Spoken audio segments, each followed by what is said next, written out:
وبركاته. الحمد لله نحمده ونستعينه ونستغفره ونعوذ بالله من شرور أنفسنا ومن سيئات أعمالنا. من يهده الله فلا مضل له ومن يضلله فلا هادي له. ونشهد أن لا إله إلا الله وحده لا شريك له. ونشهد أن سيدنا وحبيبنا ورفيقنا ومولانا محمدا عبده ورسوله الذي أرسله بالحق بشيرا ونذيرا وداعيا إلى الله بإذنه وسراجا وقمرا منيرا. أما بعد فقد قال الله تعالى في كلامه المجيد والفرقانه الحميد: أعوذ بالله من الشيطان الرجيم. بسم الله الرحمن الرحيم. قل يا عبادي الذين أسرفوا على أنفسهم لا تقنطوا من رحمة الله إن الله يغفر الذنوب جميعا إنه هو الغفور الرحيم.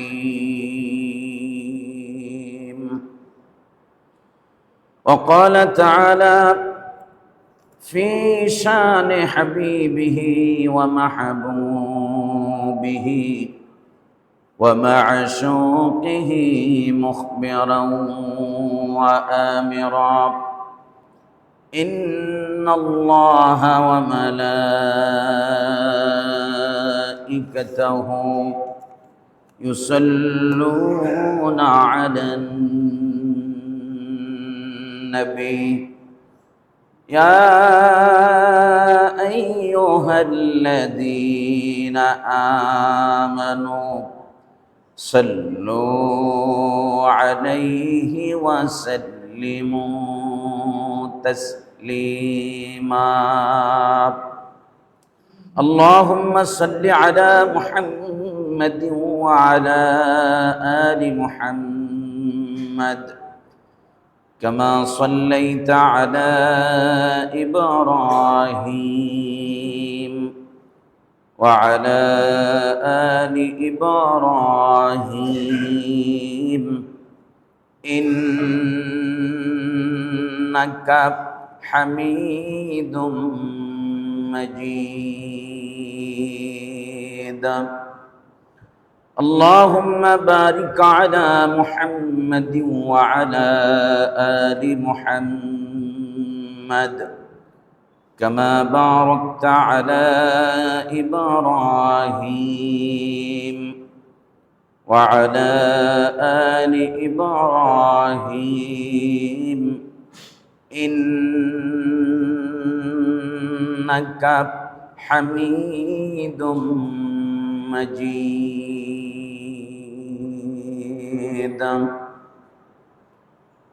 আলহামদুলিল্লাহ, আল্লাহ রাব্বুল আলামিনের দরবারে অগণিত অসংখ্য শুকরিয়া আদায় করছি যে মহান মালিক আল্লাহ সুবহানাহু ওয়া তাআলা অত্যন্ত দয়া করে মায়া করে আল্লাহ রাব্বুল আলামিনের হুকুম সালাতুল জুমা আদায়ের লক্ষ্যে মসজিদে সমবেত হওয়ার তৌফিক আল্লাহ রাব্বুল আলামিন দান করেছেন। তাই রব্বে করিমের দরবারে শুকরিয়া আদায় করছি, সকলে পড়ছি আলহামদুলিল্লাহ। রব্বানা লাকাল হামদ হামদান কাসীরান তাইয়িবান মুবারাকান ফীহি ইয়া রব্বি লাকাল হামদু কামা ইয়ানবাগি লিজালালি ওয়াজহিকা ওয়া আযীমি সুলতানিক। আমরা মহান আল্লাহ রাব্বুল আলামিনের শুকরিয়া আদায় করলাম। সম্মানিত মুসল্লিয়ানে কেরাম, আমি আপনাদের খিদমতে কোরআন আল কারীমের সূরাতুল জুমারের 53 নম্বর আয়াতে কারিমা তেলাওয়াত করেছি। আল্লাহ রাব্বুল আলামিন যদি তৌফিক দান করেন এই আয়াতের আলোকে কিছু কথা বলার চেষ্টা করব। আমা তৌফিকি ইল্লা বিল্লাহ, আলাইহি তাওয়াক্কালতু ওয়া ইলাইহি রাব্বুল আরশিল কারীম, হাসবুনাল্লাহু ওয়া নি'মাল ওয়াকিল, নি'মাল মাওলা ওয়া নি'মান নাসীর। এই আয়াতের শিরোনামটা আমরা এভাবে দিতে পারি, লা তাহজান। ইমানদারদের জীবনের অন্যতম একটি গুরুত্বপূর্ণ বিষয় হচ্ছে কোনো বিষয়ে হতাশ না হওয়া। আমাদের জীবনে মানুষের জীবনটা সবসময় একভাবে যায় না। মানুষের জীবন আল্লাহ তাআলা বলেছেন তিলকাল আইয়ামু নুদাউলুহা বাইনান নাস। আল্লাহ রাব্বুল আলামিন দিনকে তিনি দিনের পরিবর্তনকারী। মানুষের জীবনটা কখনো সুখের হয়, কখনো দুঃখের, কখনো আনন্দের, কখনো বেদনার। মানুষের জীবনটা বৈচিত্র্যময় একটি জীবন। আল্লাহ রাব্বুল আলামিন কোরআনে কারীমের ভিতরে বলেছেন ইন্না মাআল উসরি ইউসরা, নিশ্চয়ই সংকীর্ণতার সাথে রয়েছে প্রশস্ততা,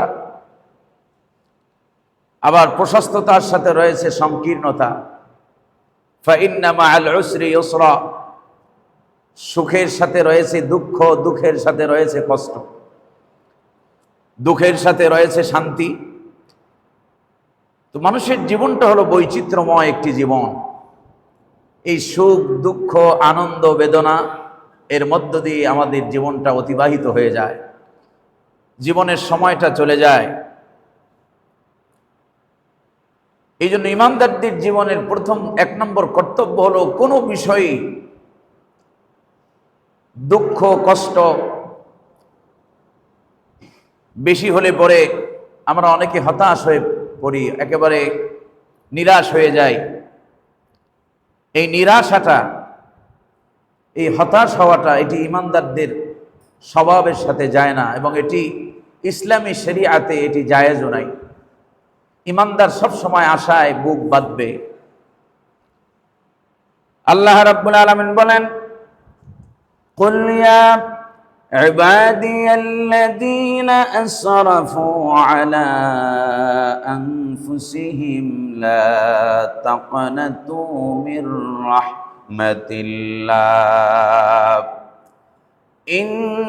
ইন্নাল্লাহা ইয়াগফিরুয যুনুবা জামিআ ইন্নাহু হুয়াল গফুরুর রহিম। আল্লাহ তাআলা বলছেন, হে নবী, আপনি আমার বান্দাদেরকে বলে দিন, আল্লাযীনা আসরাফু আলা আনফুসিহিম, যারা নিজেদের সাথে প্রতারণা করেছে, অপরাধের মাধ্যমে যারা নিজেদের জীবনকে কলুষিত করে ফেলেছে, অন্যায় পাপের সাথে লিপ্ত হয়ে যারা জীবনকে শেষ করে দিয়েছে, লা তাকনাতু মির রাহমাতিল্লাহ, তারা যেন আমি আল্লাহর রহমত হতে নিরাশ না হয়ে যায়। গুনাহ করাটা এটা মানুষের স্বভাবজাত বিষয়। মানুষ হিসেবে গুনাহ হবেই। রাসূলুল্লাহ বলেন, কুল্লু বনি আদম খাত্তাউন, প্রতিটি বনি আদমই ভুলকারী। খায়রুল খাত্তাইন আত-তাওয়াবুন, সবচেয়ে উত্তম ভুলকারী হলো তারা যারা ভুল হওয়ার পরে তওবা করে। গুনাহের কাজ হওয়াটা এটি স্বাভাবিক, অস্বাভাবিক নয়। কিন্তু গুনাহ হয়ে যাওয়ার পরে গুনাহ থেকে ক্ষমা চাওয়াটা, আল্লাহর কাছে মাপ চাওয়াটা, হতাশ না হয়ে আল্লাহর ক্ষমার আশায় তাওবা ইস্তেগফার করে আল্লাহর জান্নাতের আশা করাটা, এটা ঈমানদারদের দায়িত্ব এবং কর্তব্য। কারণ গুনাহ করাটা স্বাভাবিক। মক্কার লোকেরা এলো রাসূলুল্লাহর কাছে, এসে বলছে, ইয়া নবী আল্লাহ, ইয়া হাবিব আল্লাহ, ইয়া রাসূলুল্লাহ, আমরা তো আমাদের জীবনটা জেনা করে করে নষ্ট করে দিয়েছি, অপরাধ করেছি, মানুষ হত্যা করেছি। শুনেছি আপনি এমন এক দ্বীনের ঝান্ডাবাহী, আপনি এমন এক তাওহীদের দাওয়াত দেন। আচ্ছা বলেন তো, আমরা যদি আপনার এই কালেমা গ্রহণ করি তাহলে আমাদের এই পূর্বের এত গুনাহগুলোকে আল্লাহ মাফ করে দিবেন। আল্লাহ রাব্বুল আলামিন ওই বান্দাদের জন্য এই জিবরিল আমিনকে এই আয়াত নিয়ে পাঠাইয়া দিলেন। জিবরিল আমিন এসে বলছে, ইয়া রাসূলুল্লাহ, আপনি তাদের শোনায়া দেন, কুল ইয়া ইবাদিয়াল্লাযীনা আসরাফু আলা আনফুসিহিম লা তাকনাতু মির রাহমাতিল্লাহ। ওহে যারা গুনাহ করেছো, অন্যায় পাপ অবদ্ধতার কাজে সীমালঙ্ঘন যারা করেছো, লা তাকনাতু মির রাহমাতিল্লাহ, আমি আল্লাহর রহমত হতে নিরাশ হয়ে যাও না। কোরআনে কারীমে আরেক জায়গায় আসছে, আল্লাহ রাব্বুল আলামিন বলেন, ওয়া মান ইয়াকনাতু মির রাহমাতি রাব্বিহি ইল্লা দাল্লুন।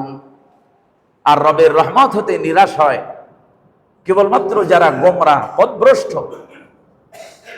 গুনাহ হতে পারে, গুনাহ হওয়াটা স্বাভাবিক। যুবক মানুষ কলেজে পড়ে, ইউনিভার্সিটিতে পড়ে, নানান আমাদের সমাজের পরিবেশটাই গুনার পরিবেশ। এই পরিবেশে গুনাহ হওয়াটা স্বাভাবিক নয়, কিন্তু সেই গুনাহ থেকে ফিরে আসতে হবে। লা তাকনাতু মির রাহমাতিল্লাহ, আল্লাহর রহমত হতে নিরাশ হওয়া যাবে না। অনেকে তো এমন আছে, এমন ভাবে নিরাশ হয়, মনে করে জীবনে আমি এত পাপ করছি, আমার গুনাহ কি আর জীবনে মাফ হবে? এই ধরনের চিন্তা করাটাও কবিরা গুনাহ, মিনাল কাবায়ের। আশ-শাইতানু তাযায়্যুনুল কুনুত, শয়তানের কাজ হলো বান্দাকে আল্লাহ থেকে নিরাশ করে দেওয়া। অথচ আল্লাহ রাব্বুল আলামিন বলছেন, ইন্না রাহমাতা রাব্বি ওয়াসিআত কুল্লা শাই, আমার রহমত সর্বব্যাপী, আমার রহমত তাম পৃথিবী জুড়ে, তাম কুল কায়নাত জুড়ে আমার রহমত। আমার রহমত আমার গজবের উপরে প্রাধান্য পাবে। আল্লাহর রহমত সব কিছু পরিবেষ্টন করে আছে। অপরাধ আপনি করেছেন, কত আর অপরাধ আপনি করেছেন, অপরাধ করতে করতে আপনি হয়রান হয়ে গেছেন, পরেশান হয়ে গেছেন, আল্লাহ রাব্বুল আলামিন ক্ষমা করতে আপনাকে একটু দ্বিধা করবে না। সুবহানাল্লাহ। অপরাধ যখন আপনার পাহাড় পরিমাণ, আল্লাহ রাব্বুল আলামিন আপনার জন্য আসমান পরিমাণ রহমত নিয়ে আগায় আসবেন। হাদিসের ভিতরে আসছে, বিশ্বনবী জনাবে মুহাম্মদুর রাসূলুল্লাহ সাল্লাল্লাহু আলাইহি ওয়াসাল্লাম, আল্লাহর হাবিব ঘটনা বলেছেন, সাহাবায়ে কেরামদেরকে দৃষ্টান্ত দিয়েছেন। বলেছেন, আমার সাহাবীরা সব, মনে করো যদি কোনো মুসাফির সফরে বের হয়, তার সফরে তার সঙ্গী ছিল কোনো বাহন, একটি ঘোড়া তার সঙ্গী ছিল। হঠাৎ করে সে সফরে ক্লান্ত হয়ে, শ্রান্ত হয়ে একটু বিশ্রাম নিয়েছে। বিশ্রাম নেওয়ার সময় ঘুমিয়ে পড়েছে। ওই ঘুমের অবস্থাতে ঘুম থেকে উঠে দেখে তার সাথে তার যে বাহন ছিল সেই বাহনটা হারায় গেছে। এরপরে এই বাহন খুঁজতে খুঁজতে ক্লান্ত হয়ে গেছে। ক্লান্ত শ্রান্ত হয়ে আবার যখন সে ঘুমের কোলে ঢলে পড়েছে, ঘুম থেকে জাগ্রত হওয়ার পরে সে আবার দেখে তার বাহনটি তার কাছে ফিরে এসেছে। এই ব্যক্তিটি এমন খুশি হয় তার বাহনটা খুঁজে পেয়ে, কারণ তার এই নির্জন মরুভূমির একমাত্র সঙ্গী ছিল এই বাহন। বাহনটি যখন হারিয়ে ফেলেছে হতাশ হয়ে গেছে। বাহনটি খুঁজে পাওয়ার পরে সে এমন খুশি হয়েছে, খুশি হয়ে ভুল কথা বলে ফেলেছে আল্লাহ তুমি আমার মালিক আর আমি তোমার মালিক আর তুমি আমার বান্দা। এত আনন্দিত হয়েছে ঘোড়াটাকে তার কাছে খুঁজে পেয়ে, সে এত আনন্দিত হয়েছে যে আনন্দে আত্মহারা হয়ে গেছে। সে ভুলে বলে ফেলেছে যে আল্লাহ তুমি হচ্ছে আমার বান্দা আর আমি হচ্ছি তোমার মালিক। এই কথাটা কি সে সজ্ঞানে স্বেচ্ছায় বলেছে না ভুলে বলেছে? ভুলে বলেছে। আল্লাহর হাবিব সাল্লাল্লাহু আলাইহি ওয়াসাল্লাম বলেন, আল্লাহর কোন বান্দা যদি অপরাধ করার পরে আল্লাহর কাছে রোনাজারি করে, আল্লাহর কাছে তাওবা করে, ইস্তেগফার করে, ওই বাহন হারিয়ে যাওয়া ব্যক্তি বাহনটা খুঁজে পাওয়ার পরে যেভাবে খুশি হয়, আমার আল্লাহ রাব্বুল আলামিন, আমার আল্লাহ সুবহানাহু ওয়া তাআলা ভুলের ভিতরে গুনার ভিতরে হারিয়ে যাওয়া বান্দাটাকে ফিরে পাওয়ার পরে, তওবার মাধ্যমে ফিরে পাওয়ার পরে আমার আল্লাহ এর চাইতেও বেশি খুশি হয়। এই জন্যে গুনাহের পরে নিরাশ হওয়া যাবে না, হতাশ হওয়া যাবে না। কোরআনে কারীমের ভিতরে আল্লাহ রাব্বুল আলামিন বলেন, এই জন্য বেশি বেশি গুনাহ হওয়ার পরে এক নম্বর দায়িত্ব হলো وَمَن يَعْمَلْ سُوءًا أَوْ يَظْلِمْ نَفْسَهُ। আল্লাহ রাব্বুল আলামিন বলেন, যারা নাকি মন্দ কাজ করেছে, মান ইয়ামাল সুআন, খারাপ কাজ করেছে, অন্যায় কাজ করেছে, আও ইয়াজলিম নাফসা, অথবা নিজের উপরে জুলুম করেছে, অন্যায় করেছে, অবিচার করেছে গুনার মাধ্যমে, এরপরে যদি এই ব্যক্তি তাওবা করে, আমি আল্লাহ রাব্বুল আলামিন ওয়াদা দিলাম ইয়াজিদিল্লাহ গফুরার রহিমা,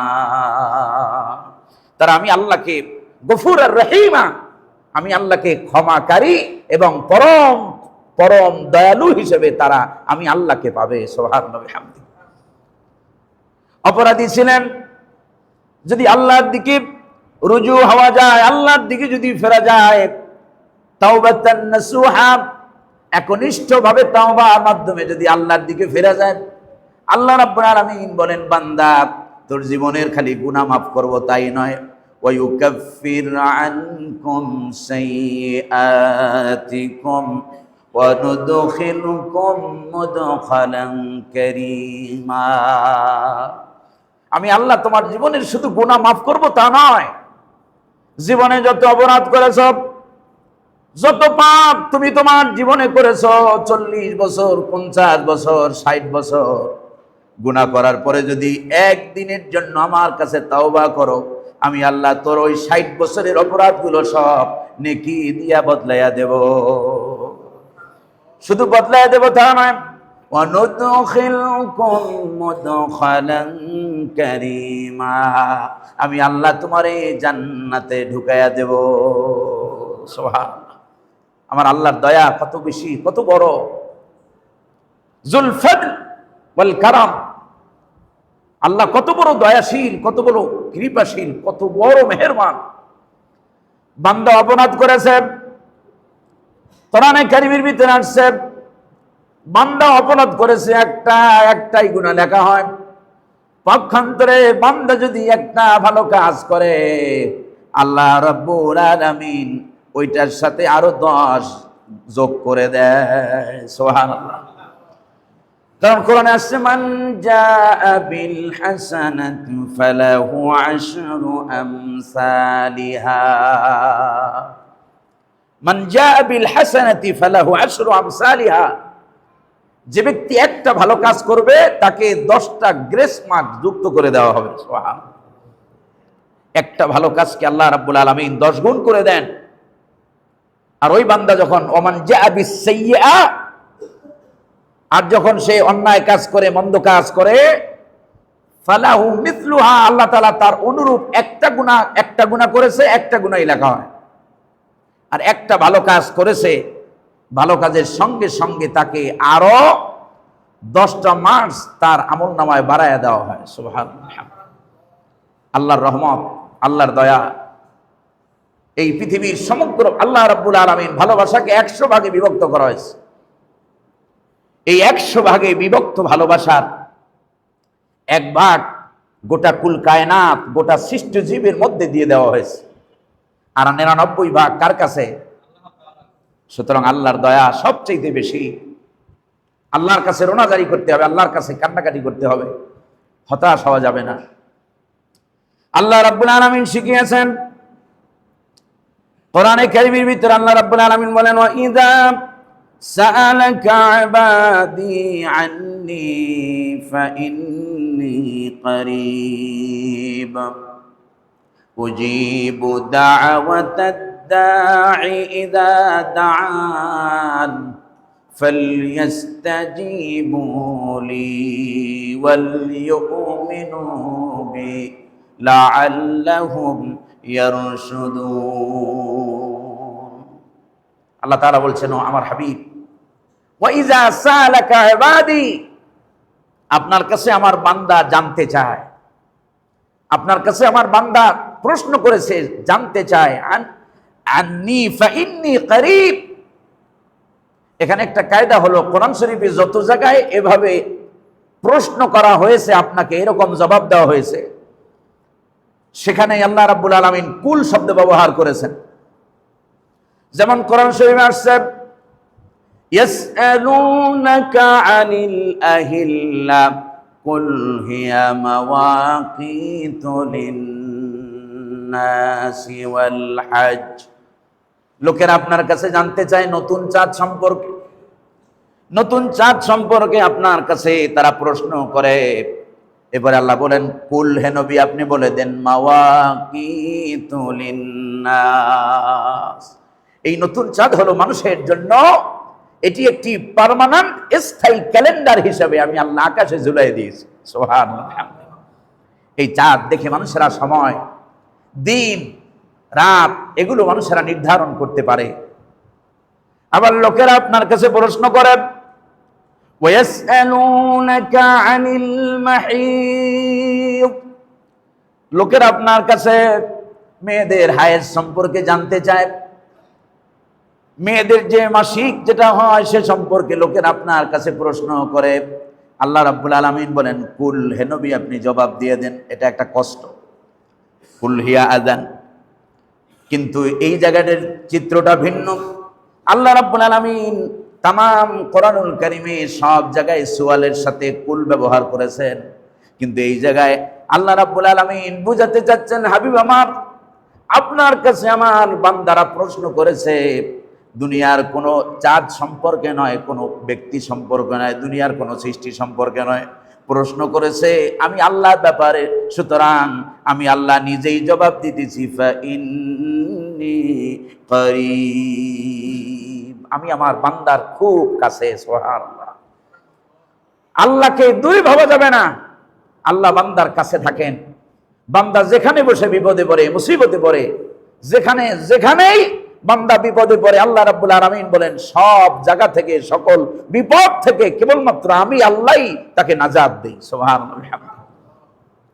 সম্মানিত হাজিরিন, এই জন্য হতাশ না হয়ে বেশি বেশি আল্লাহর কাছে দোয়া করতে হবে। হাদিসের ভিতরে আসছে, বুখারীর বর্ণনায় এসেছে, আল্লাহ রাব্বুল আলামিন রাতের 1/3 যখন হয়ে যায়, আল্লাহ রাব্বুল আলামিন প্রথম আসমানে আসেন, এসে বান্দাকে ডাকতে থাকেন, কে আছো গুনাহগার, আমি আল্লাহর কাছে মাপ চাও, আমি তোমার জীবনের সমস্ত গুনাহ মাফ করে দেব। কে আছো অপরাধী, আমার কাছে মাপ চাও, আমি আল্লাহ ক্ষমা করে দেব।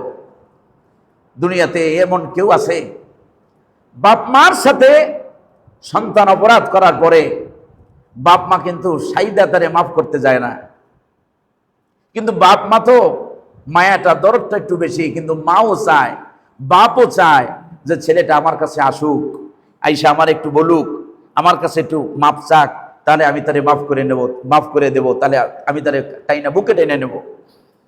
কিন্তু আমার আল্লাহ এত মহান, এত দয়ালু, বান্দা অপরাধ করার পূর্বেই আল্লাহ রাব্বুল আলামিন বলেন, বান্দারে অপরাধ তোর থেকে হতেই পারে, স্বাভাবিক অস্বাভাবিক নয়।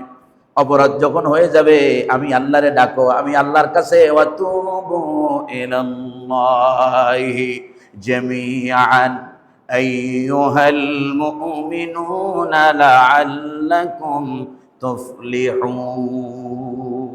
হে ইমানদাররা, তুবু ইলাল্লাহি জামিআ, সবাই মিলে আমি আল্লাহর কাছে তওবা করো, আমি আল্লাহ রাব্বুল আলামিনের কাছে মাফ চাও, ক্ষমা চাও। যদি ক্ষমা চাও, মাফ যদি চাও, আমি আল্লাহ শুধু মাফ করব তা নয়, আমি আল্লাহ তাআলা তোমাদেরকে এমন জান্নাত দিব, যেই আরেকটা আয়াতে বলছেন এমন জান্নাত দিব যেই জান্নাতের তলদেশ দিয়ে নিচ দিয়ে ঝর্ণা ধারা প্রবাহিত হয়। সুবহানাল্লাহ। সুতরাং অপরাধ হওয়াটা স্বাভাবিক, হতাশ হওয়া যাবে না, নিরাশ হওয়া যাবে না। এই জন্য আল্লাহর কাছে বেশি বেশি রোনাজারি করতে হবে, আল্লাহর কাছে দোয়া করতে হবে। আল্লাহ তাআলা, আবার অনেকের এই ধারণাও আছে, অনেকে বলে যে হুজুর এত পাপী মানুষ, দোয়া কি কবুল হবে? এই ধরনের ধারণা পোষণ করাটাও গুনাহে কবিরা। আল্লাহর বিশালত্ব সম্পর্কে আপনার ধারণাই নাই। অনেকের কাছে আমরা যে দোয়া চাই, দোয়া চাওয়াটা সুন্নত, দোয়া চাওয়াটা কি সুন্নত, কিন্তু নিজেরা দোয়া করে না। হুজুর আমরা পাপী দামি মানুষ, মদ খাই, গাঁজা খাই, এই সিগারেট খাই, এই খাই, এই অপবিত্র মুখে আমাদের এই দোয়া কবুল হবে? ওরে ভাই, দোয়া করেন না, আল্লাহ তাআলা আপনার প্রতি ওয়াদা করেছেন, উদউনি আস্তাজিব লাকুম, আমারে ডাক, আমি তোর ডাকে সাড়া দেব। সুবহানাল্লাহ। আল্লাহ রাব্বুল আলামিনকে ডাকার জন্য নির্ধারিত কোনো জায়গার দরকার নাই, নির্ধারিত কোনো সময়ের প্রয়োজন নাই। আল্লাহকে ডাকার জন্য অনেক পবিত্র জায়গার প্রয়োজন নাই, অনেক আল্লাহকে ডাকার জন্য কোনো বিশেষ কোনো মুহূর্তের প্রয়োজন নাই। বান্দা যখনই যে অবস্থায় আল্লাহকে ডাকবে, আল্লাহ রাব্বুল আলামিন বলেন উদউনি আস্তাজিব লাকুম, আমারে ডাকো, আমারে ডাকতে দেরি হবে, সাড়া দিতে দেরি হবে না। এই জন্য মনের, আল্লাহ রাব্বুল আলামিন বলেন, বান্দা যদি মনের গহীন থেকে যদি আল্লাহকে ডাকে, রাসূলকে আল্লাহ রাব্বুল আলামিন অর্ডার করেছেন, নবী আমার, নাব্বি ইবাদি আন্নী আনাল গফুরুর রহিম। ও নবী, নাব্বি ইবাদি, আপনি আমার বান্দাদেরকে সংবাদ দেন। সুবহানাল্লাহ বলবেন না? নাব্বি, সংবাদ দিয়ে দেন, ইবাদি, আমার বান্দাদেরকে সংবাদ দেন, আন্নী আনাল গফুরুর রহিম, আমি আল্লাহ হচ্ছি পরম করুণাময়, অসীম দয়ালু। সুবহানাল্লাহ। রাসূলুল্লাহ সাল্লাল্লাহু, হযরত ওমর রাদিয়াল্লাহু তাআলা আনহু একবার রাসূলের কাছে গেছেন, যায় দেখেন নবীজি আমার একা বসে বসে কান্না করতেছেন।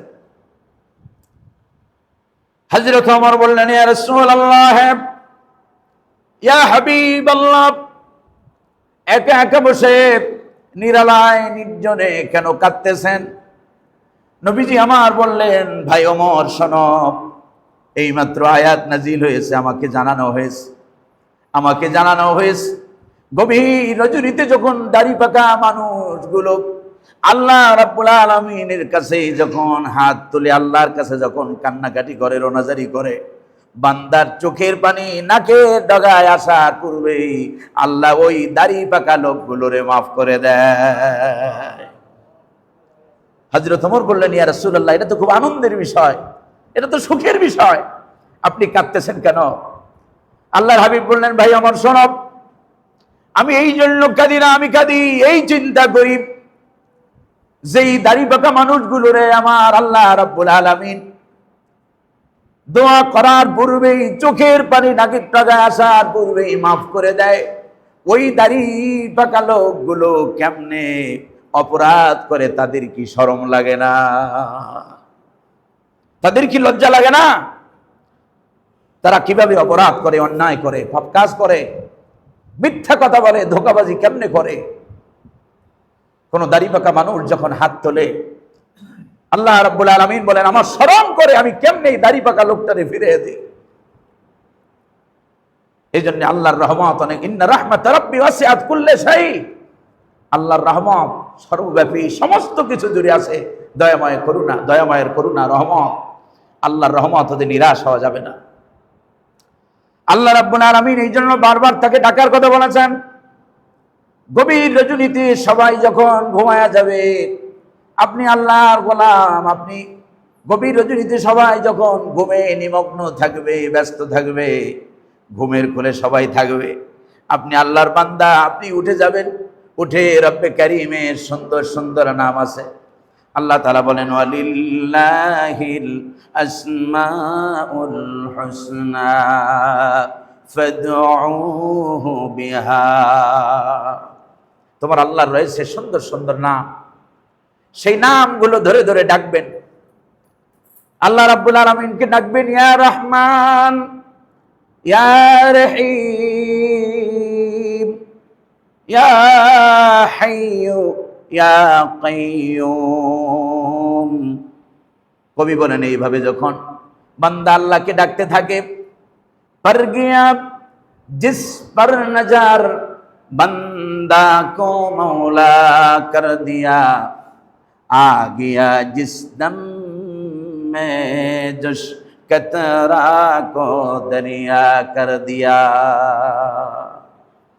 আল্লামা ইকবাল রহমতের নজর যদি কোনো পৃথিবীর কোনো পানি এক ফোঁটা পানির উপরে পড়ে, ওই পানিটার এক ফোঁটা পানি থাকে না, ওটা সমুদ্রে পরিণত হয়। আল্লাহর রহমতের নজর যদি কোনো গোলামের উপরে পড়ে, সাধারণ মানুষের উপরে পড়ে, ওই মানুষটা সাধারণ থাকে না, ওই মানুষটা অসাধারণ মানুষ হয়ে যায়। সুবহানাল্লাহ। এই জন্য বিশ্বকবি আল্লামা ইকবাল বলেন, দিল সে जो बात न करती है, दिल से जो बात न करती है, आसर रखती है, पर नहीं मगर ताकते परवाज रखती है। দিলের থেকে যেই কথাটা বের হয়, এটা ডানা নাই কিন্তু উঠতে পারে, এটা প্রভাব বিস্তার করতে পারে। এই জন্য দিল থেকে আমরা আল্লাহকে ডাকবো। দিল থেকে আল্লাহকে ডাকবেন, দেখবেন অন্তরের শান্তি, কি পরিমাণ যে শান্তি আসে। শান্তি খোঁজার জন্য আজ হন্না হয়ে পৃথিবীর মানুষেরা শান্তি খুঁজতেছে, রাত নাই দিন নাই, পরিশ্রম আর পরিশ্রম। শান্তি খোঁজে কিন্তু শান্তির দেখা পায়। শান্তি কোথায় আল্লাহ জানাই দিয়েছেন, আলা বিযিকরিল্লাহি তাতমাইন্নুল কুলুব। আলা, জেনে রাখো, বিযিকরিল্লাহি তাতমাইন্নুল কুলুব, আল্লাহর জিকির, আল্লাহর স্মরণের মধ্যেই রয়েছে শান্তি। অন পিচ অফ মাইন্ড তাতমাইন্নুল কুলুব। আল্লাহর জিকিরের ভিতরে, আল্লাহর স্মরণের মধ্যে শান্তি আছে। এই জন্য গভীর রজনীতে আল্লাহর সুন্দর নামগুলো ধরে ধরে ডাকবেন। বেশি বেশি রাসূলুল্লাহর শেখানো তাসবিহগুলো, রাসূলুল্লাহর শেখানো জিকিরগুলো, আজকারগুলো, রাসূলুল্লাহর শেখানো দোয়াগুলো বেশি বেশি পড়বেন। আল্লাহ রাসূল শিখিয়েছেন, সুবহানাল্লাহ, আলহামদুলিল্লাহ, লা ইলাহা ইল্লাল্লাহু, আল্লাহু আকবার, লা হাওলা ওয়ালা কুওয়াতা ইল্লা বিল্লাহ। এই জাতীয় এইভাবে অসংখ্য দোয়া আছে, আজকার আছে। এই আজকারগুলো বেশি বেশি করবেন। গভীর রজনীতে চোখের পানি ফেলে দিয়ে, জীবনে কোন ক্ষুদ্র থেকে ক্ষুদ্রতর অপরাধ আপনি আমি করেছি, তা গভীর রজনীতে যখন একা একা ভাববেন, মনে পড়ে যাবে। ওই অপরাধের কথাগুলো চিন্তা করে করে আল্লাহকে ডাকবেন। আল্লাহ রাব্বুল আলামিন বলেন, বান্দারে, তোর ডাকতে দেরি হবে, কিন্তু আমি আল্লাহর সাড়া দিতে দেরি হবে না। গভীর রজনীতে আল্লাহকে ডাকতে হবে, হতাশ হওয়া যাবে। এই জন্য একটা বই আছে, লা তাহজান। বইয়ের নাম কি? লা তাহজান। বইটা এখন বাংলায় অনুবাদ হয়েছে। হতাশ হয় না। আমরা হতাশ হয়ে যাই, অল্পতেই হতাশ হয়ে যাই। অসুস্থ হই, মনে হয় যে আর সুস্থ হব কিনা। সুস্থ আমাদেরকে করে দেন কে? বিপদ মুসিবত দেন কে? আবার বিপদ মুসিবত থেকে আমাদেরকে বাঁচায় দেন কে? বিপদ আসে কার পক্ষ থেকে? সব আল্লাহর পক্ষ থেকে আসে। আল্লাহ বলেন, বান্দা ইয়ামসাসকাল্লাহু বিদুররিন ফালা কাশিফা লাহু ইল্লা হুয়া, যদি কোনো মুসিবত তোমাদের উপরে আসে, সেই মুসিবত আল্লাহ ছাড়া আর কেউ হটাইতে পারে? আল্লাহ ছাড়া আর কেউ সেই মুসিবত দূর করতে পারে না। আল্লাহ রাব্বুল আলামিন আমাদেরকে বিপদ দেন, মুসিবত দেন পরীক্ষার জন্য। আমাদের ধৈর্য কতটুকু আছে এটা পরীক্ষার জন্য। সাহাবায়ে কেরামদের অসংখ্য অগণিত জীবনী আছে। আমরা মুসিবতের সময় আমরা হতাশ হয়ে যাই। আম্বিয়াগণ আলাইহিমুস সালাম তারা হতাশ হন নাই। গোটা জাতি, একটু হযরতে হুদ আলাইহিস সালামের কথা চিন্তা করেন। হযরতে হুদ আলাইহিস সালাম, তার উপরে তার গোটা জাতি ষড়যন্ত্র করলো, চেপে বসলো। হযরতে হুদ তিনি বললেন, ফাকিদুনি জামিআ সুম্মা লা তুনজিরুন, তোমরা সবাই মিলে আমার বিরুদ্ধে চক্রান্ত করো, ষড়যন্ত্র করো, আমারে একটু সামান্যতম অবকাশ তোমরা দিও। গোটা জাতি মিলে ষড়যন্ত্র করেছে, কিন্তু হযরতে হুদ হতাশ হয়েছেন। হযরতে মূসা আলাইহিস সালাম, ফেরাউনের লোকজন চতুর্মুখে ঘেরাও করেছে। মূসা আলাইহিস সালামের সঙ্গী সাথীরা তারা তো বলল, আজ আর রক্ষা নাই, আজ আর রক্ষা নাই। হযরতে মূসা আলাইহিস সালাম তিনি আল্লাহর পয়গম্বর, কোরআনে কারীমে যার নাম সবচাইতে বেশি আসছে, এই হযরতে মূসা আলাইহিস সালাতু ওয়াস সালাম তিনি বললেন, হযরতে মূসা আলাইহিস সালাম বললেন, কাল্লা ইন্না মাইয়া রাব্বি সায়াহদিন, আমার রব আমার সাথে আছেন, তিনি আমাদের রাস্তা দেখাই দিবেন। সুবহানাল্লাহ। নবীদেরকে সামান্যতম হতাশা নবীদেরকে গ্রাস করতে পারে নাই। মূসা আলাইহিস সালামের জন্য রাস্তা হয়েছিল কয়টা? মানুষ পার হওয়ার জন্য রাস্তা লাগে একটা, আর মূসা আলাইহিস সালামের জন্য, মূসা আলাইহিস সালামের জাতির জন্য রাস্তা করে দিলেন 12টা। কয়টা রাস্তা? সুতরাং হতাশ হওয়া যাবে না, নিরাশ হওয়া যাবে না। আল্লাহ তাআলা নিরাশ হইতে নিষেধ করেছেন। আল্লাহকে ডাকবেন। মনের যত দুঃখ আছে, যত বেদনা আছে, যত কষ্ট আছে, সবার বন্ধু দেখতেছেন, বন্ধু খুব ভালোভাবে চলে, আপনারই বন্ধু, এর পরিবার ভালো, স্ত্রী খেদমত করে, সেবা শুশ্রূষা করে, কিন্তু আপনার কপালে তা হয় নাই। আপনি পাইছেন ডাইনি মার্কা একজন, কিন্তু শান্তি নাই। আপনার শান্তি নাই। আপনার ওই বন্ধুর সুখ দেখে আপনার লাভ নাই। আপনি চিন্তা করেন, আমি এই অশান্তময় ঘরটাকে কিয়ামতের ময়দানে জান্নাতি ঘর যেন বানাইতে পারি, এই জন্য আমাদের চেষ্টা সাধনা থাকতে হবে। জানা রাহমাহুল্লাহ, ওনার জীবনের ইতিহাস পাওয়া যায়। উনি সবচেয়ে নিকৃষ্ট একটা নারী নিয়ে সংসার করেছেন, অথচ ওনার ইতিহাস বলে ওনার তদানীন্তন সময়ে ওনার এত প্রভাব ছিল, বিশেষ করে উলামাদের মধ্যে তার এতটা গ্রহণযোগ্যতা ছিল, এবং তিনি অনেক মস্ত বড় পর্যায়ের একজন আল্লাহর ওলি ছিলেন। একজন লোক অনেক দূর থেকে সফর করে এসেছেন, তিনি তার সাথে সাক্ষাৎ করবেন। তো বাড়িতে যখন আসছে, এসে দেখে বাড়িতে ঘরের কড়া নক করার পরে তিনি জিজ্ঞেস করলেন, শায়েখ বাড়িতে আছেন কি? মাওলানা নদভী রাহমাহুল্লাহ উনি ওনার কিতাবে এই ঘটনাটা নিয়ে আসছেন। তো ঘরের ভিতর থেকে একটি কর্কশ আওয়াজ এলো, কয় যে কিসের শায়েখ আর কিসের কি, মানে খারাপ ভাবে এটা বলছে জানি না কোথায় আছে। তিনি অবাক হয়ে গেলেন, আহারে, মাসের পর মাস সফর করে আসলাম যে তার সাথে সাক্ষাৎ করব বলে, আর তার ঘরের ভিতরে এরকম এত খারাপ অবস্থা। পাশের লোকেরা তাকে ডেকে বললেন, আপনি হতাশ হয়েন না, শায়েখ আছেন, তিনি জঙ্গলে গেছেন জ্বালানি কাঠ সংগ্রহের জন্য। তিনি অপেক্ষা করতে লইলেন এবং দেখলেন দূর থেকে একজন আসতেছে। দূর থেকে যিনি আসতেছেন তিনি, তার হাতের ভিতরে সর্প লাঠি, আর তিনি বসে আছেন সিংহের উপরে। সিংহের পিঠে সেই আপনার তার সংগ্রহ করা জ্বালানি কাঠ, এবং সে নিজে বসে, আর সাপের লাঠি দিয়া, সাপ দিয়া বানানো লাঠি দিয়ে তিনি সেই সিংহকে তারা করতে করতে নিয়ে আসছেন। দূর থেকে দেখে শায়েখ তাকে চিনতে পেরেছেন, কাছে এসে বলছেন, আপনি বোধহয় আমার বাড়িতে গিয়েছিলেন। বলছেন, জি, আমি আপনার বাড়িতে গিয়েছিলাম। এরপরে কথা বলতে বলতে প্রশ্ন করলেন, হুজুর আপনি এইরকম দজ্জাল মার্কা মহিলা নিয়ে সংসার কেমনে করেন? কয় বাবারে, এই ঘরের ভিতরে আমার সম্মান নাই বলে আল্লাহ রাব্বুল আলামিন তাম বিশ্ব জুড়ে আমার সম্মান আল্লাহ তাআলা পৌঁছে দিয়েছেন। সুতরাং সবাই যে ঘর থেকে শান্তি আসবে ব্যাপারটা এমন নয়, সব স্ত্রীরা যে আমাদের আনুগত্যশীলা হবে ব্যাপারটা এমন নয়। আর বর্তমান সময় এটার কল্পনা করাও একটু কঠিন। সম্মানিত হাজিরিন, এই জন্য হতাশ হওয়া যাবে না, নিরাশ হওয়া যাবে না। ইমানদার আশায় বুক বাঁধবে, কারণ ইমানের বিষয় হলো আল ঈমানু বাইনাল খাউফি ওয়ার রাজা। ইমান ভয় আর আশার মধ্যে নিহিত। আল্লাহ রাব্বুল আলামিন আমাদেরকে এই হতাশা নিরাশা থেকে আল্লাহর উপরে গভীর আস্থা এবং বিশ্বাস অটুট রেখে আল্লাহ রাব্বুল আলামিন আমাদের জীবনকে পার করার তৌফিক আমাদেরকে দান করেন। আমিন। ওয়া আখিরি দাওয়ানা আনিল হামদুলিল্লাহি রাব্বিল